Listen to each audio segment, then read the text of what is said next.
Attends, du coup, c'est moi qui commence. Hein. Tu veux pas une petite intro, tu veux pas un petit truc? Si, mais j'allais appuyer sur le bouton et faire l'intro. Ah, cool. Ah, j'étais stressé.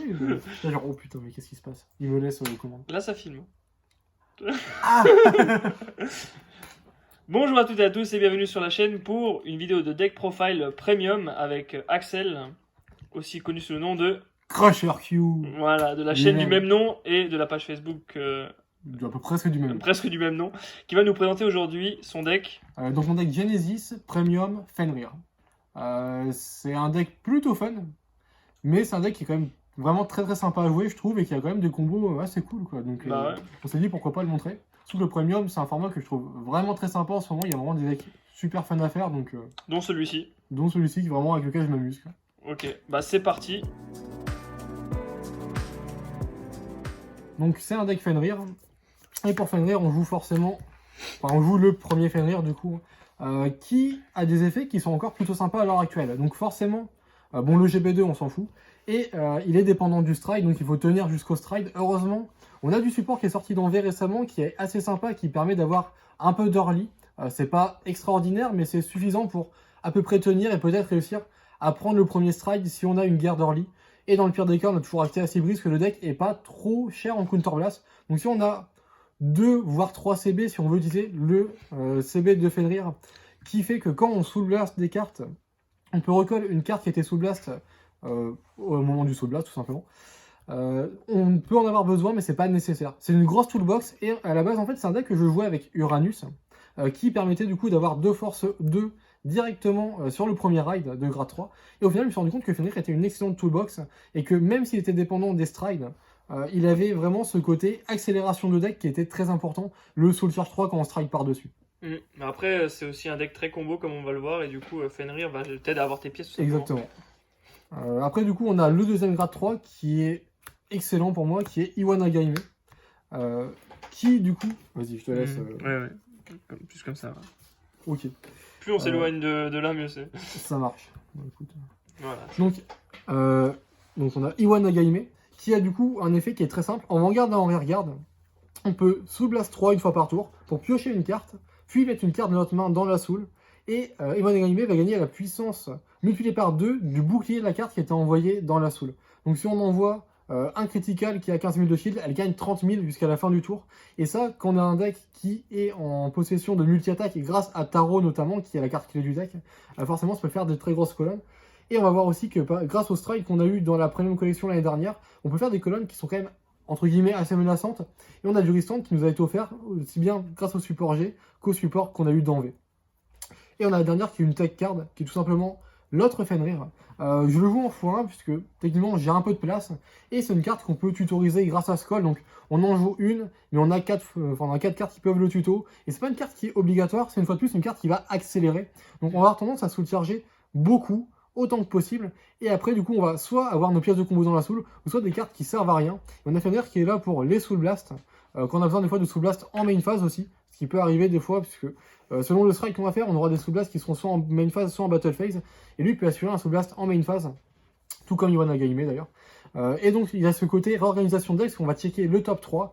Et parmi les 3, on en met une dans la main, une dans la soul, et une qu'on met au-dessus ou en dessous du deck. Ce qui donne beaucoup de contrôle, ce qui peut permettre de vraiment de gérer ce qu'on va faire pour par rapport au drive check, mettre des pièces de combo en soul, mettre des cartes utiles dans la main aussi. Parce qu'on a une carte qui est très importante, qui est Astraea, qu'on va essayer d'avoir absolument.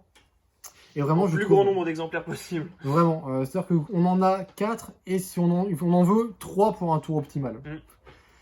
Donc c'est tout pour les grades 3 qui du coup comme on peut le voir sont, donc ça c'est vraiment limité au stride, ça peut être utilisé avant. Donc même si on vient avec des grades 3 le premier, Iwana Gaime marche en Vanguard et a un marqueur force, donc c'est pas non plus la fin du monde. On peut jouer sur force 1 ou sur force 2 selon ce qu'on veut faire, vraiment ça dépend de la situation.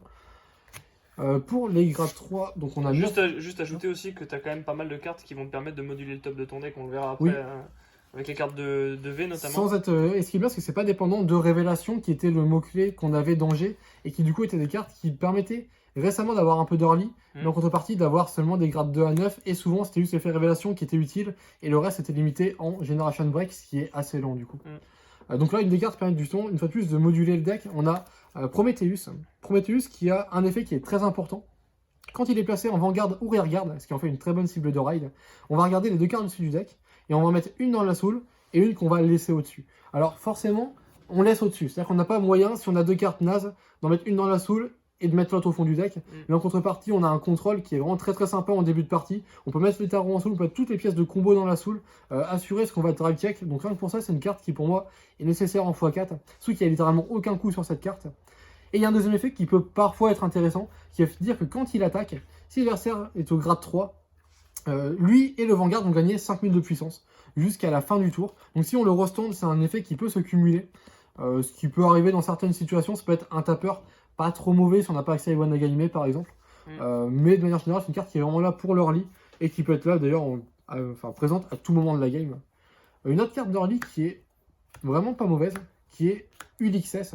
Donc Ulixes, c'est cette carte qui n'a un effet qu'en rearguard, qui va permettre à la fin de l'attaque sur le Vanguard adverse de l'envoyer en soul, de piocher une carte et de soul charge 1. Donc c'est une de ces cartes que Genesis a qui permettent d'alimenter la soul assez facilement. C'est un attaquant que j'aime vraiment beaucoup parce que de base, c'est une carte qui va permettre de... Enfin, c'est un attaquant qui ne va pas rester sur le terrain. Et rien que pour ça, c'est une carte qui peut être utile dans certains match-ups, comme un match-up Kagero par exemple, tout ce qui va faire un peu de retir. C'est une carte qui peut se remplacer par elle-même. Et une fois de plus, elle accélère la soul. Et derrière, on pioche une carte en plus, donc ça, on a plus de possibilités pour la suite. Et c'est vraiment une carte qui joue très très bien. Au cas où c'est même juste un raid à 10, ça peut déjà être intéressant. Mais du coup là, on a 2 cartes qui font de leur lit assez sympa. Alors, c'est pas fou, mais c'est de leur lit qui peut être un petit peu contrôle, qui va préparer ce qui arrive plus tard pour la suite de la partie. Ouais, puis Ulixes, c'est une attaque gratuite, tu la poses. À la fin du tour, tu as toujours le même nombre de cartes en main, tu as fait une attaque. Voilà, et tu as augmenté ta soul potentiellement. Même, du coup, les deux peuvent marcher. Si on a une carte au-dessus du deck qu'on veut pas drive check, on peut utiliser Ulixes pour la piocher potentiellement. Bon, ça c'est. Puis si tu as un stand, tu peux restand Ulixes et puis le faire sur la deuxième attaque, enfin son skill sur la deuxième attaque, donc c'est pas mal. Et après, on a des cartes en 2 exemplaires. Donc, on a Grappa qui va lui se permettre de soul charge encore plus. Donc, quand elle se fait soul blast, on soul charge 2 tout simplement. C'est une carte que j'ai mis en temps parce que j'avais de la place. Et il m'arrive des fois de faire quelques soul blasts un peu rapides en début de partie. Et Grappa, elle aide à soul charge quand il y a quand même un peu besoin. C'est une carte qui accélère le deck parce que quand on soul blast, on soul charge. Et nous, ce qu'on veut, c'est soul charge les tarots et les pièces de combo. Donc, c'est une carte qui je trouve à sa place. C'est un extender quoi. C'est ça. Et du coup, après, on a Wiseman. Alors, Wiseman, que je joue juste en 2 exemplaires. En fait, pour moi, Wiseman, c'est mes 2 copies en plus de Astraea. C'est-à-dire que Astraea, c'est la carte clé du deck, ce qui va permettre de sous-blast en battle. Mais comme on n'a que 4 Astraea, je joue 2 Wiseman en plus pour essayer d'avoir plus de cartes qui sous-blast en battle, sans être forcément dépendant d'un sous-blast de Vanguard, parce que le stride qu'on veut faire majoritairement, ça va être Amaruda. Et Amaruda ne permet pas un sous-blast en battle, ou alors un sous-blast 15 qu'on n'aura jamais. Donc, Wiseman, c'est des copies en plus de Astraea. C'est une carte qui est pas mauvaise, elle peut également marcher en early, donc c'est bien, sous Blast 2 pour mettre 5000 à la front row. Je m'en sers quasiment jamais pour le coup, mais c'est une carte qui est plus là s'il y a besoin, on va dire. C'est pas mal. C'est une carte qui est vraiment pas mauvaise. Après, le Wiseman grade 3 pourrait aussi être intéressant, mais dans ce cas-là, si on vient jouer Wiseman grade 3, je trouve que autant jouer directement avec Wiseman Fenrir et pas forcément s'embêter avec les autres subtilités qu'on a à côté. Pour les grades 1, on a 4 Skull. Donc Skull qui est tout simplement une carte qui permet de chercher Fenrir et notre Strider. Donc clairement dans un deck qui veut stride comme ça, même si on a 9 grade 3, c'est des grade 3 qu'on a envie d'avoir sur le terrain la plupart du temps en dehors de Fenrir, qu'on veut juste rider en Vanguard. Après les autres c'est des cartes qu'on veut essayer de garder. Donc avoir des Striders, je trouve ça quand même assez intéressant. Et après du coup, on va commencer par la carte plutôt simple quand on joue un deck Fenrir. La raison aussi pour laquelle je joue Fenrir au-dessus d'Uranus, c'est qu'on a accès à Gelgia. Gelgia qui est pour moi incroyable, parce que c'est une carte qui va accélérer le deck. C'est une carte qui va mettre de la puissance sur les colonnes. Et du coup, dans un deck comme celui-ci qui veut faire des grosses colonnes et faire de la multi-attaque grâce à la soul charge et du coup au sous-blast de tarot, c'est une carte essentielle. Donc Gelgia, pour ceux qui ne connaissent pas, déjà il y a un effet révélation qui peut être intéressant des fois en early game. Quand on colle en rearguard, on tire dessus du deck, on peut mettre soit en soul, soit on laisse au-dessus ou en dessous. Non, soit on laisse au-dessus.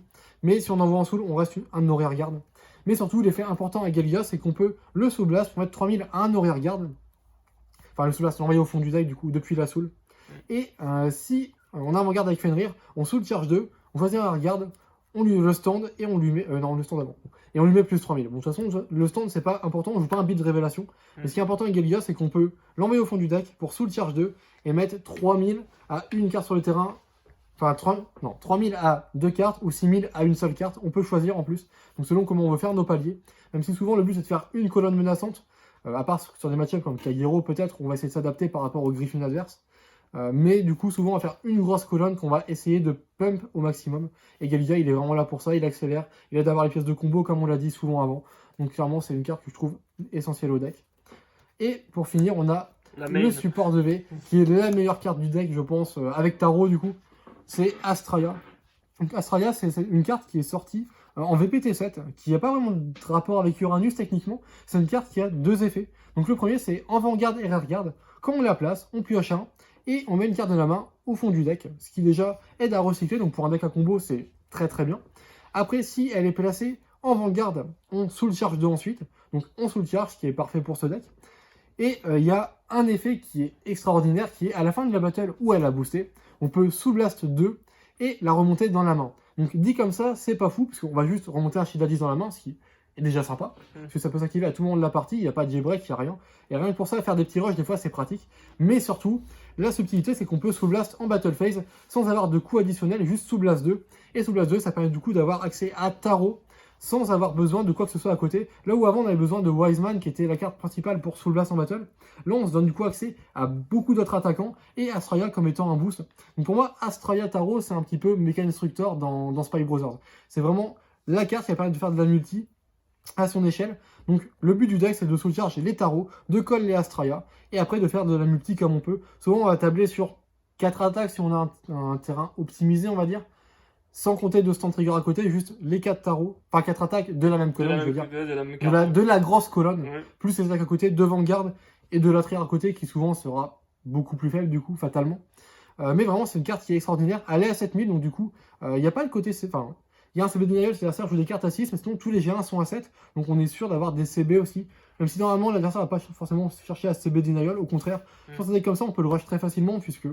Le deck il n'y a pas vraiment CB en dehors de Amaruda et Fenrir. Et le seul moment où il y aura peut-être 20 CB, du coup, c'est s'il y a besoin de 6 brises, au cas où. Mais c'est vrai que techniquement, Amaruda c'est CB1, Fenrir c'est CB1, et le CB de Fenrir est même pas obligatoire. Donc clairement, c'est pas un deck qu'on va chercher à CB denial normalement. Puis un tour de ces brises avec ce deck, ça se tient plus facilement qu'un tour d'Amaruda. Donc... Oui, bah ouais, fatalement. Même si ça... on peut faire des trucs sous 6 brises, mais c'est vrai qu'on veut plutôt avoir accès à Amaruda. Il n'y a pas la pression du crit en fait. C'est ça. Ou alors on est dépendant de le checker et c'est pas du tout la même histoire du coup. Le starter qui est tout simplement le nouveau starter de V. Déjà je trouve pas que les starters de G soient spécialement cohérents. Mettre Tarot en starter, je suis pas spécialement fan. Et surtout, bah, on pioche, du coup on accélère un petit peu. Et on a maintenant l'order qui apparaît, du coup on peut faire un différentiel de... On peut ajouter une carte à la main, en plus qui va servir après à être défaussé ou à garder plus facilement des early. Clairement je trouve qu'avoir un nouveau starter c'est pas déconnant. Après, on peut potentiellement mettre une tarot, je pense, en starter si on veut vraiment. Mais j'en ai jamais ressenti la nécessité pour l'instant, en tout cas. Et après, les triggers sont assez simples, puisqu'on va jouer Rainbow. Donc, on a le crit qui va en soul, mais c'est surtout ça veut dire avoir un crit qui a 15 000 de shield pour Ivan Nagaime, potentiellement. Après, on a Tarot qui est la meilleure carte du deck, qu'on peut également envoyer en soul très facilement. Le seul moment où elle est bloquée, c'est quand on l'a désormais en dommage et qu'on n'arrive pas à la heal. Mais sinon, c'est une carte à laquelle on a accès, puisque on a léger garde pour récupérer depuis la drop. Et après, on a beaucoup de cartes qui accélèrent pour essayer d'envoyer en soul. Si on la pioche, on peut également l'envoyer en soul avec Ivan Nagaime. Donc normalement, c'est pas trop compliqué d'envoyer les tarots dans la soul, sauf si on les prend en dommage. Après, on joue quand même 4 Kukurihime, puisque... non, Kushinada, pardon. Kukurihime, c'est le critical trigger. Kushinada, qui est tout simplement... J'avais envie d'avoir des perfect guard, j'ai pas de place dans mes G1, et on a des triggers qui ont plus 10 000 si on les prend en dommage, qui sont quand même intéressants, je trouve. Qui ont même plus 10 000 aussi quand on les check. Enfin, on joue des nouveaux triggers parce qu'on n'a pas envie forcément de se faire rush. Et des triggers qui donnent plus 10 000 sur une colonne, qui peuvent potentiellement déjà taper très très fort, je trouve ça plutôt sympa.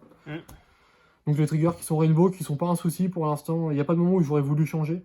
Après, si on avait les nouveaux crits qui étaient à 30 000 de shield, j'essaierais peut-être au moins par curiosité, mais je pense pas qu'ils soient nécessaires pour autant. Je pense qu'en premium, avoir des perfect guards, c'est quand même intéressant parce qu'on peut se prendre des attaques des fois qui sont assez sales.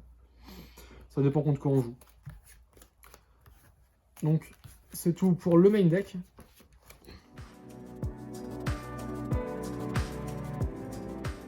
Ok, donc on va passer à la G-Zone. Et pour faire ça, j'ai séparé en deux catégories, ce qui est utile et le reste. Donc une G-Zone, c'est 16 cartes. On a des cartes vraiment importantes. Donc on a Amaruda, qui est la raison pour laquelle le deck est aussi intéressant, je trouve. On a donc Amaruda, je ne vais pas expliquer, parce qu'on verra après pendant le combo comment ça marche. On a Van Argan qui peut servir de temps en temps si on a besoin de Soul Blast en Battle Phase pour des tarots par exemple. C'est une façon de Soul Blast en Battle Phase sans avoir accès à Astraea par exemple, sans avoir besoin d'Astraea. On a Sebrise. Sebrise qui tout simplement, on joue un deck G. Notre carte principale c'est Fenrir. Donc de temps en temps, c'est possible qu'on joue le jeu au grade 2 Qu'on n'y arrive pas forcément, dans ce cas-là, on a toujours accès à ces brises qui peut être utile, sachant qu'on n'a pas beaucoup de CB à utiliser dans le deck, donc les 2 CB sont pas forcément un gros problème. Et après, on a Iris. Iris permet de prendre des cartes de la drop zone pour les mettre en soul quand on G-garde avec, qui permet donc d'aller récupérer des pièces de combo. Le reste de la G-zone, c'est plutôt simple, donc on a d'autres G-garde Genesis qui peuvent aider dans certaines situations, mais qui sont situationnelles du coup.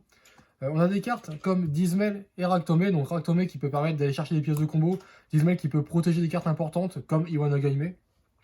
Tyr qui peut potentiellement remplir beaucoup la soul sur le premier stride, mais techniquement on n'aura quasiment jamais besoin de Tyr puisque on veut tuer aussi vite que possible, et ça passe souvent par Amaruda. Pala Satuna qui est juste présente parce que pourquoi pas, c'est un GB8, elle est pas mauvaise, mais normalement on n'aura jamais besoin du GB8.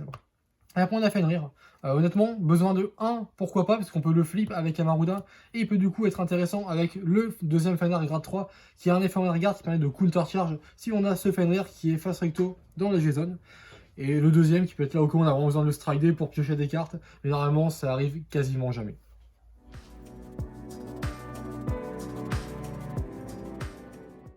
On va maintenant voir avec Axel comment se déroule un tour plutôt pas mal dans ce deck.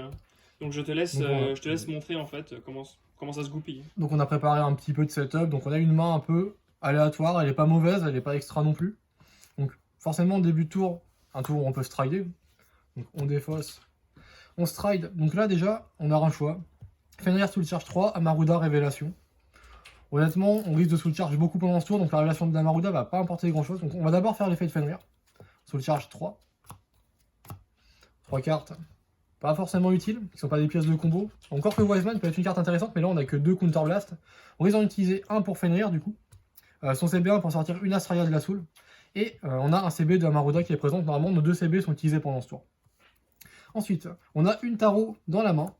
On a une Iwanagaime qui va pouvoir soul charge la Tarot. Donc ça c'est un combo en soi. Et dans la Soul, on a Grappa, on a Gelgia. Donc on a des cartes pour re-soul charge par-dessus. Donc on a moyen de creuser un petit peu le deck et de voir un peu ce qu'on va pouvoir trouver, ce qu'on cherche forcément, ce sont des tarots. Donc je vais commencer par... Attention, j'ai plusieurs possibilités. Je peux commencer par exemple par Astraea, qui me permet de piocher puis mettre une carte de ma main au fond du deck. Je peux commencer par Iwanagaime, par le Gelgia qui est en soul. Alors le Gelgia, pas tout de suite. Donc je vais coller d'abord Iwanagaime. Je vais faire son effet. Donc je vais Soul Blast 3. Donc je vais Soul Blast une Astraea parce que je vais voir la recolle grâce à l'effet de Fenrir. Et 2 cartes complètement aléatoires, donc admettons. Ça on s'en fout, ça va partir dans la drop. Et au moment où Astraea envoyée en drop et fait Fenrir, Counter Blast, elle revient sur le terrain. Et quand elle revient, du coup, on va pouvoir piocher une carte et mettre une carte au fond du deck. Donc on pioche un Prometheus. On n'a pas spécialement besoin, ça peut aider à accélérer un peu le deck. Là on a le crit qui peut servir pour booster le Vanguard. Là Astraea qui va être placé ici après. Un Gelgia qui sert pas forcément malheureusement, ça si on veut juste le call, faire la révélation et le retirer par la suite.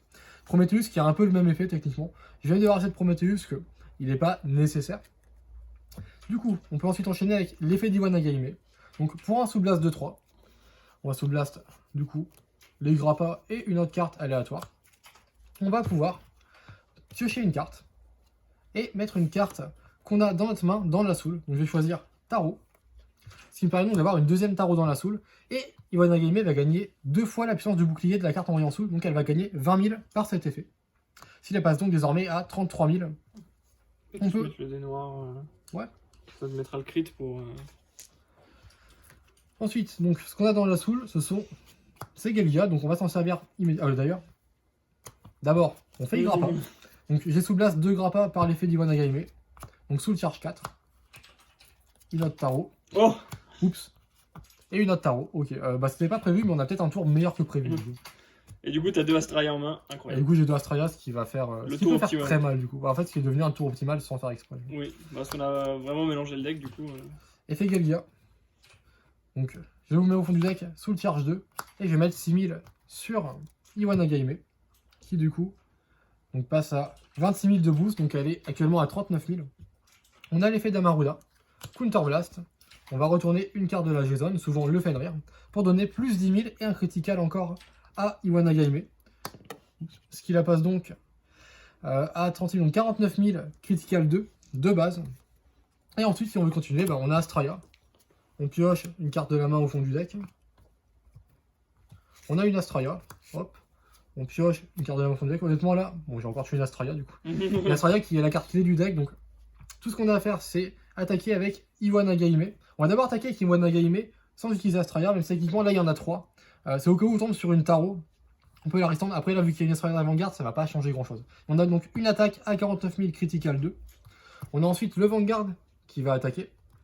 Donc 1, 2, 3. Ok, bon, admettons, on a un crit, on peut tout mettre sur Iwa Nagaime, du coup, donc, elle qui était de base à 49 000 critical 2 va avoir une puissance qui va changer sur les triggers qu'on va checker. Et du coup, tu peux augmenter la puissance, mais mets le crit dessus. Admettons que je mette tout dessus, du coup, pour le plaisir. Donc 40 et... Ouais. Donc, effet Astralia en fin de battle. On peut Soul Blast 2 pour la remonter en main. Et forcément, comme on a Soul Blast une tarot à ce moment, on utilise effet tarot, on la remet au fond du deck, on restand, et on peut enchaîner comme ça, donc... on peut taper d'abord avec Prometheus, admettons. Non, non, on peut pas. Comment ça, on peut pas? Bah sinon tu fais P Astralia. Ah oui, attends, d'abord je tape avec ça, puis avec ça. Effet Astralia. Hop. Soul Blast 2. Elle remonte en main. Tarot. On restand. Et encore. Donc cette fois-ci on a le boost en plus. Et une fois de plus, comme vous avez compris, fin de la battle. On peut Soul Blast 2. Pour la remonter en main, restand, et on a encore une attaque. Bon là pour le coup on avait tellement de tarots en soul qu'on avait encore une tarot disponible, mais on n'avait pas de plus ou moins de soul blast que ça. Sauf si là on avait eu, non même pas, parce que même avec un Wiseman, si avec un Wiseman ici on aurait pu, mais il fallait un CB en plus, il fallait Wiseman. Mais il y a des possibilités dans le deck, et c'est un peu l'idée du deck, donc c'est un deck qui va juste taper beaucoup, de nombreuses fois, par exemple avec un CB en plus du coup. Et un setup pas spécialement exigeant quoi. Bah il y a beaucoup de cartes qui vont aider à accélérer le deck, il y a beaucoup de cartes qui font partie du combo, qui peuvent un petit peu faire partie de pièces d'une façon ou d'une autre. On a Astralia, on a Wiseman qui ont un peu la même utilité. Si on a aucun des deux, on a même Van Argant qui peut Soul Blast en battle si on a besoin. Donc il y a moyen de se débrouiller d'une façon ou d'une autre. Toucher les Astralia, tout ça c'est pas compliqué parce qu'on joue sur Fenrir qui est une excellente toolbox en soi. Donc c'est vraiment un deck assez sympa. Et voilà un peu l'idée du deck. C'est pas une loupe infinie, c'est pas un truc comme ça. C'est juste plein d'attaques avec un crit. Et on voit un peu comment l'adversaire s'en sort au final. Ouais, mais c'est comme ça qu'il faut gagner en prime, avoir de l'early et avoir un tour stride qui fait mal. Et là, le deck, il a les deux, donc c'est plutôt pas mal. Donc voilà, c'est comme ça que fonctionne à peu près le deck, et après ça dépend, comme on l'a dit, ça dépend du setup du coup. Bah écoute, super, merci de nous avoir présenté ton deck, j'espère que ça vous aura plu. Nous, on se dit à la prochaine pour une nouvelle vidéo de deck profile ou de match, Cardfight Vanguard sur la chaîne. Salut!